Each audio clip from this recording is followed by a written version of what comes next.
Ladies and gentlemen, welcome back to the Hard 100, a video series documenting the culling of my collection from what it is to what it's going to be. And that is a Hard 100 games. I always love it when YouTube board game peoples do a whole bunch of videos at once and they are in the same shirt and you're like, you recorded these all on the same day, didn't you? I'm like, yeah, I did. But you put them out weeks apart. So what? I got shit to do. And some of that shit is playing games. And the shit that I had to do this time was play a game that tricked me. I have been interested in Norse mythology ever since God of War came out. And I wanted to know the mythology. I've always loved Greek mythology, but the Norse stuff, I was kind of whatever on. Then I read Neil Gaiman's wonderful, wonderful book titled Norse Mythology. And I liked it so much I made a video about how great it is. Maybe it's over here, I don't know. So anytime I see that there is something Norsey related, I get excited. And part of Norse mythology has to do with dwarves and forging and all this other stuff. So there was a game that popped up. The box had some heft to it. And I flipped it over and I was like, oh, that looks good. I went online. I was like, yo, Sam Healy, do you like it? He's like, I do. He didn't really talk to me. He said in his review. And I was like, okay, I like hiring crew. I like honing my skills. I like gathering my goods. I like forging my destiny. Oh, wait. Oh. What? Metal goddamn coins? A drawstring bag? Oh, that's fine though. I was sold. Ladies and gentlemen, get them hammers ready. Woo! Smiths of Winterforge. Smiths of Winterforge Collector's Edition, a game by Aaron Spark, Dylan Shear, Jenna Grimsley, artwork by Jamie Noble-Freer and Ian O'Toole. Wow. It took 3 people to design this. It is a worker placement kind of thing that is not good. So ladies and gentlemen, what this game has you doing is on your turn, you are gonna take your little worker guy and you are gonna send them to a handful of spots. But you are not just going to send them to a handful of spots. We've talked about worker placement games in the past that try to reinvent the wheel, as it were. We've had some success with it. So for example, Coldwater Crown, where you place a worker and then take a worker, that's fun. And then we've just had classic stuff where I place my worker, then I do the thing. This one, however, is not a worker placement game. It's a worker movement game. On your turn, you have 3 actions. They are as follows. Do the thing on the space or move. That's it. You have to spend an action to move between the spaces. Who thought this was a good idea? Who thought they were gonna take worker placement games and think, you know what this game is missing? Why am I in the fucking hut and then if I wanna go get food, how come it just happens automatically? I gotta walk to do that shit. And that's what they did. You have 3 actions. One of those actions is moving or doing the things. What can you do? It's very easy. You can do the thing in the middle, which is draw contracts. At the top of the board, there are all the contracts that you can draw.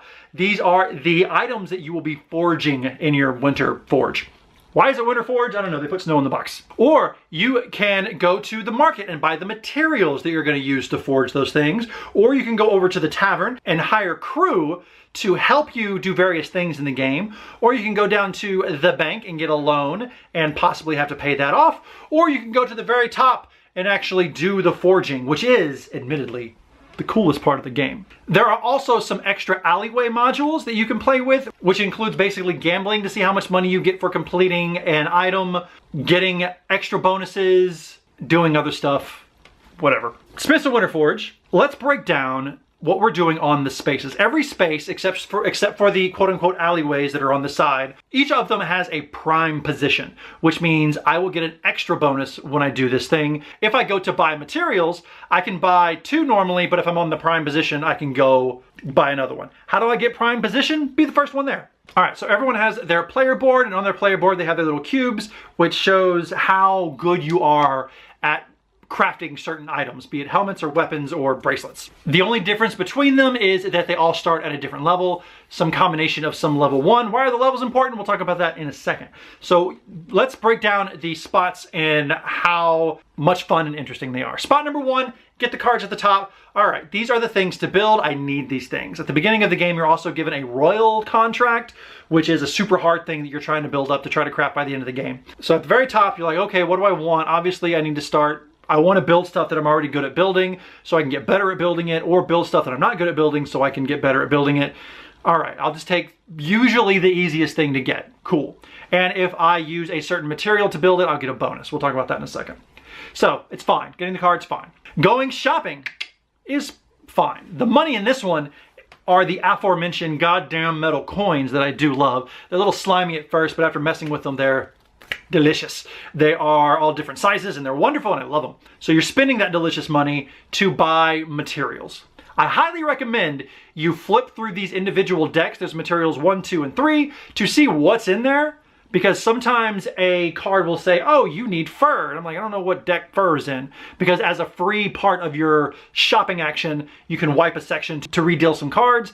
And that might be important if you're looking for something. But if you don't know which deck you're looking out of it for, then you might be screwed. And so you buy the things, and depending on what you buy, the card will have the type of material that it is. So it might be iron, but it'll be this specific thing because every thing that you can build either has one of 3 things on it, and you need a certain number of those things before you can build it. Shopping is fine. You need to shop. Then there is the buying, hiring crew. And crew, they do everything from giving you a bonus to whenever you try to build to making things cheaper, and they just do all kinds of things, and hiring them is very, very cheap. You can only hold a maximum of 2, and you get extra points at the end of the game if you have 2. The only rub is whenever you build anything, you have to pay them. Part of the money that goes to you actually goes to help pay for them. They're fine. Then there is the bank at the bottom, which is, oh, I'll get a loan and then I have to pay back more, but if I'm in the prime position, I get more or pay back less. The bank is fine. I feel like the bank is there because the game didn't give you enough ways to get money other than forcing you to go to the bank to get money, so you kind of have to do it. But then comes the fun thing, forging an item. So let's say I have my item, and that item says that I need a jewel and a gold. So I look at all of the materials that I have, and I find a jewel and a gold. At the bottom of each one of those material cards is a certain die. And I will be like, oh, this is a D6 and this is a D8, cool, that's enough. And I slide it in there. And I'm trying to beat the number that is on the item. And I take my dice, and I roll it, adding in any bonuses. So for example, if I'm crafting a helmet and I'm really good at making armor, I get a +2 to my roll, and that's basically how that works. So I roll, if I hit it or exceed it, I win, and then I get the money, and then that goes into my little spot for victory points at the end, and then don't forget to pay your workers, and that is the most fun in the game, is trying to find the right materials to build it, and like, oh, should I try to build it now? No, I probably shouldn't, because once you use those materials are gone. Unless you fail. If you fail, you put a little token on top of it, and that little token will give you a +1 to your next roll, so you're not constantly hitting your head at something, and thematically it's you getting better at it, which is fine. And then the alleyway spaces are fine. The auction house is super fun because it lets you roll a die to see if you can get more or less money. The rune cards, you're spending money to get little additional powers, and the other one, you're getting points to do other points, and then I forget what the last one is. It's nothing. Housekeeping. Ages 14 and up. I don't know why. Okay. For 2 to 5 players, although there is a solo variant. Now, I played the game solo. Solo, there is an event deck, and all you're doing is you're flipping it over, and the event is like, oh, these spaces are closed off for the turn. Oh, this cost 1 extra. Most of them are more beneficial than detrimental, so that's weird. But you can also, I think, play with these in the regular game, and I would because the game needs as much spice as it can get. Now, some people might be upset that I have made a decision, a life-altering decision on this game when it comes to getting rid of it or keeping it based solely on my solo playthrough.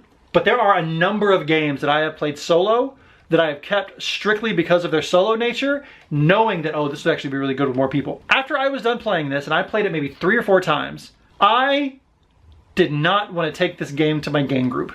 I did not want to be like, hey guys, we should play this. No, I didn't want to play it anymore. The solo variant is terrible.